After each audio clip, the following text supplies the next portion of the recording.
ठाणे जिल्ह्यात मतदार याद्यांच्या विशेष सखोल पुनरीक्षण अर्थात SIR प्रक्रियेला वेग आलाय. भारत निवडणूक आयोगाच्या निर्देशानुसार सुरू असलेल्या या प्रक्रियेबाबत जिल्हाधिकारी तथा जिल्हा निवडणूक अधिकारी डॉ. श्रीकृष्ण पांचाळ यांनी पत्रकार परिषदेत महत्त्वाची माहिती दिली. यावेळी पुण्यश्लोक अहिल्यादेवी होळकर शेतकरी कर्जमुक्ती योजनेच्या अंमलबजावणीचाही आढावा घेण्यात आलाय. ठाणे जिल्हाधिकारी कार्यालयातील समिती सभागृहात झालेल्या पत्रकार परिषदेला उपजिल्हा निवडणूक अधिकारी वैशाली माने, जिल्हा उपनिबंधक किशोर मांडे आणि तहसीलदार प्रदीप कुडाळ उपस्थित होते.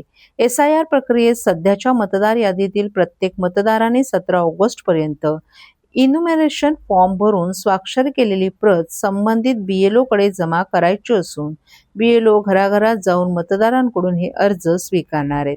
24 ऑगस्टला प्रारूप मतदार यादी प्रसिद्ध होणार असून त्यानंतर 23 सप्टेंबरपर्यंत दावे आणि हरकती दाखल करता येणार आहेत.